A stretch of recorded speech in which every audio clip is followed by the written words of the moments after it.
आइए दोस्तों, हमारे एक सब्सक्राइबर ने हमसे एक सवाल पूछा है कि डॉग स्क्रैप रेबीज़ वैक्सीन लगाएं कि नहीं।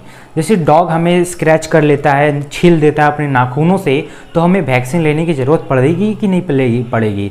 साथ ही साथ ये भी पूछते हैं कि ब्लीडिंग भी नहीं हुई, जैसे उसने मुझे नकोचा खरोचा तो उसमें ब्लीडिंग नहीं हुआ, ब्लड भी नहीं आया, तो बताइए ना, मेरा डाउट क्लियर कीजिए। देखिए, यहाँ पे दो तरह के कुत्ते होते हैं, दो तरह के जानवर होते हैं। एक पेट जानवर होते हैं, पालतू जानवर होते हैं, एक आवारा स्ट्रीट डॉग होते हैं। तो देखिए, इसमें क्या है ना कि अगर आपका पेट डॉग हो या फिर स्ट्रीट डॉग हो, अगर उनको रेबीज़ बीमारी है, ठीक है, रेबीज़ बीमारी है, और उसने आपको खरोचा या उसका सलाइवा आपके पास चला गया, कुत्ते का सलाइवा, या फिर उसने काटा, तो तीनों माध्यमों से आपको रेबीज़ हो सकती है। चलिए मान लीजिए कि आपका जो पेट एनिमल है वो तो चलिए वैक्सीनेटेड है मान लीजिए, लेकिन जो स्ट्रीट डॉग है वो तो वैक्सीनेटेड नहीं होता।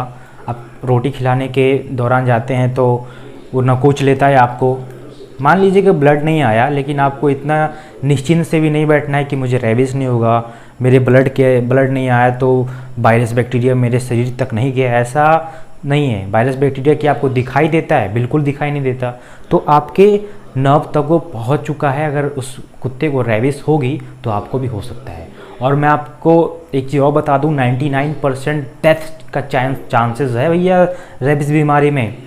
रेबीज़ अगर आपको एक बार बीमारी लग गई, आपने सही समय पे, इनिशियल समय पे इलाज नहीं करवाया, थोड़ा सा भी लेट कर दिया, 1-2 दिन भी, तो इसमें आपकी 100% डेथ का चांसेस है।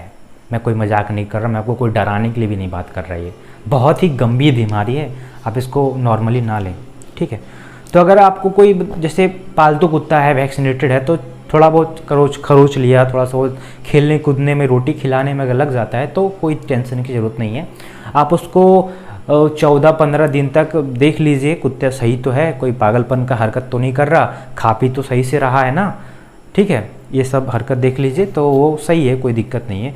लेकिन जो बाहर के कुत्ते होते हैं जो वैक्सीनेटेड नहीं होते हैं, वो अगर खरोचे भी, तब भी आपको एक अच्छे डॉक्टर को कंसल्ट करना है और वैक्सीन लेना है, ठीक है। इस बात को गांठ बांध लीजिए, क्योंकि रेबीज़ बहुत ही खतरनाक बीमारी है। आप इसको हल्के में मत लीजिए, बहुत ही इसके खतरनाक सिम्टम हैं और इंस्टेंट डेथ है। इसका कोई इलाज नहीं है, वैक्सीन कोई इलाज नहीं है, इसका प्रॉपर कोई मेडिसिन नहीं है इसका भैया।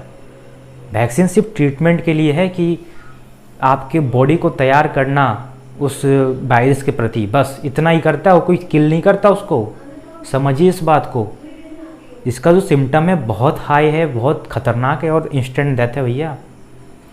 हाल ही में न्यूज़ आया था, एक 14 साल के बच्चे को काटा गया था कुत्ते के द्वारा, जिसको वैक्सीन नहीं मिलने के कारण वो सरकारी अस्पताल गया, तो वहाँ बोला गया कि भैया हमारे वैक्सीन नहीं है, या था भी तो गरीब था बेचारा, उससे दिया नहीं गया। उसकी 1 महीने के अंदर, मतलब 15 से 30 दिनों के अंदर उसकी मृत्यु हो गई। समझ रहे हैं आप? अब बहुत ही दर्दनाक मृत्यु होती है, इसमें बहुत ही खतरनाक सिम्टम होता है। आप देख सकते हैं कैसे सिम्टम है, ओके। आपके मन में और भी कोई सवाल है, सुझाव है या बवाल है, तो कमेंट बॉक्स आपका ही है।